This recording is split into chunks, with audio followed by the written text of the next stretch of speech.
Yep. What's up, man? This is your boy Z-Man, Z-Dazzle. As you can see, and I'm out here in Oakland right now at the Legionnaire. What's up to Yellow Cake Radio? Chilling, man. Gurp City's finest. As you can hear, music and everything, unity is lovely.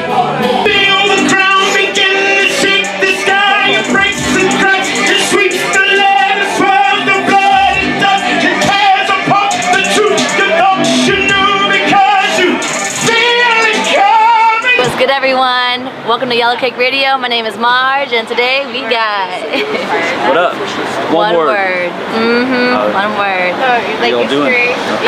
I think everyone's doing good. We just got done at the Legionnaire tonight, and man, OneWord, finally good to meet you, definitely. Likewise. Wow, man. I'm setting timers here because I'm working at the same time. This guy was busy. All multitasking, right? Yes, you've been busy. I know we were trying to catch you for the longest time, but yeah, schedules come up, and I know that you are an event planner as well with these events. Yep.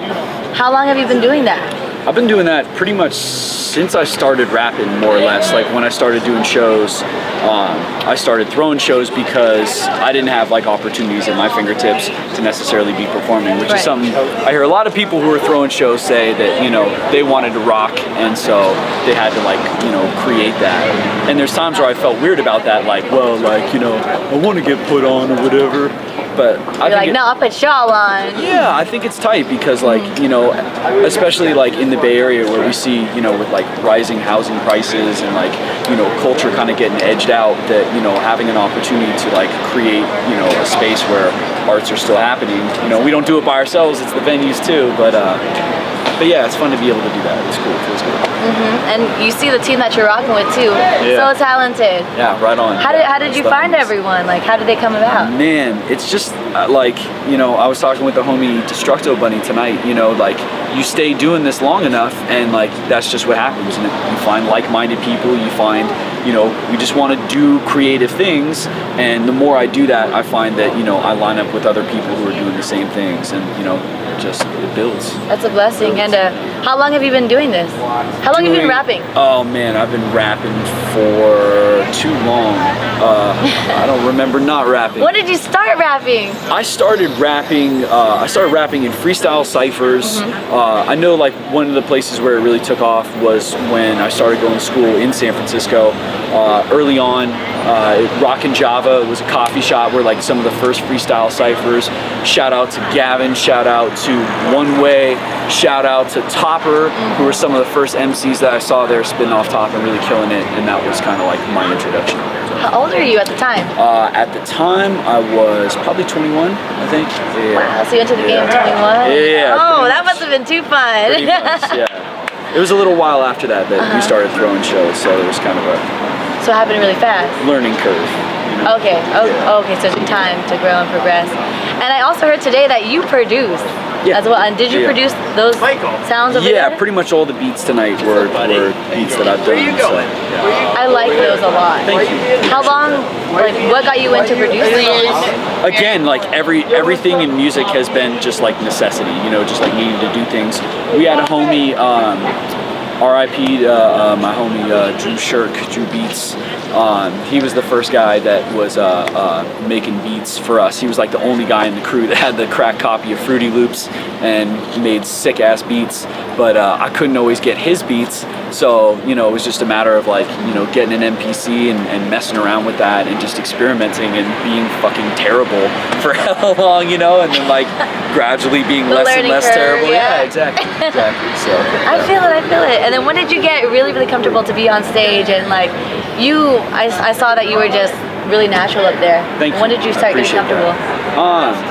I don't know. I feel like, you know, that's something that happens a little bit each time. You know, like tonight I didn't feel super comfortable. You know, I had new material that I was trying to do that didn't go exactly the way that I planned it. And I'm okay with that because I feel like it's taken all those experiences of being uncomfortable on stage and like learning from that. And like, you know, me and the homie Pete, we have a song called Fail. It was a concept that he sparked that I thought was great. That was all about like not being scared of like fucking up, because that's how we learn, you know. We go out there, we fuck it up, and then like the next time I'm not scared of that, you know? School of Hard Knocks, right? I feel you. Man, what has been one of the biggest roadblocks in your way in terms of your career? What's something that you want to... I think, you know, I mean, I could theorize about people in general, but like I'll just speak for myself. You know, I think I'm always my biggest roadblock. You know, just like doubts and fears and things that come in. You know, that tell me that like, you know, my voice isn't valid or my experience isn't valid, or you know, I've said everything I have to say, or you know, it's never going to progress to the level that I want it to be at. And one of the things that was the song I was trying to do tonight. It's called Open Up My Eyes, and it's about just like running into those blocks and feeling like, you know, I'm lost. I don't know what I'm doing here. And you know, what I found again and again is that I just come back to the love of what I'm doing. You know, I'm in the studio, I'm making something, and yeah, it just brings me back to what I care about. Yes, what you care about, what you're passionate in, and what wakes you up in the morning, things like that. Yeah. My goodness. Yeah, the last song that you all performed, I could feel it coming. Yeah. Did you produce that one? I did, yeah. What? That one was like Thank you. a work of art. Thank you. And is that one of your newer ones, or That was from the album with Pete. what inspired that one? Pete and I did an album. That was I mean, I was just trying to make like a big like heavy beat, like sampling some gospel, and it was tight because that was one that Pete and I really worked on together on the writing, in terms of like trying to come up with a concept, and he just wanted to do something that was like epic, end of the world, Armageddon kind of shit. Yeah. So that fun. one was so relevant. Thank you. And you guys sampled gospel? A little bit. Who would have thought? I like the soul in Pete's voice, and then the rawness in you and the message that you guys put out there. That is deep. Yeah, I always dig That is working with deep. that guy. So. Wow. So what's next? What's next coming up for you guys? I'm going on tour, doing a Midwest tour. First time getting out there in just next week, actually. So. We caught you at a good time. Yeah. What? Midwest? Yeah.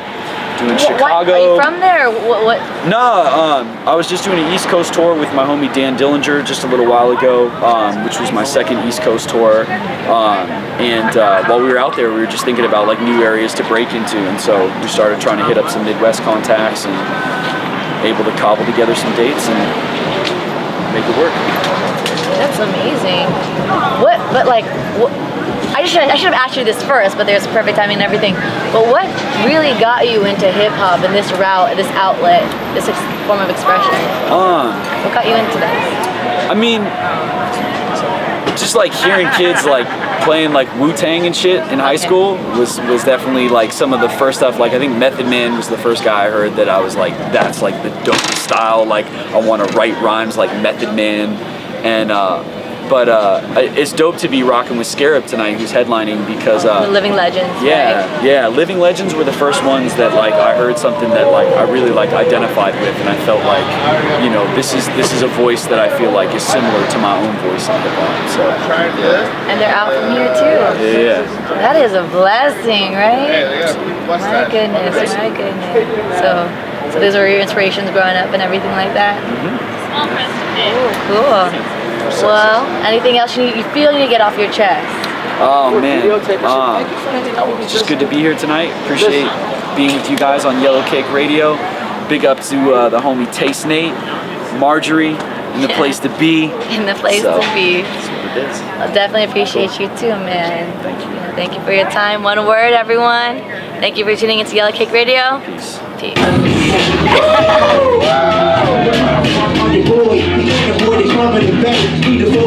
I want your tongue every day, MC. Focus motherfucker today. Local artists spitting like there ain't nobody doper than Ye. So the rain, fools are always in this game where they complain. Now they got their fans took away. Took from her, the white kids on the stage. Who used to follow you until you passed away. Now you weak.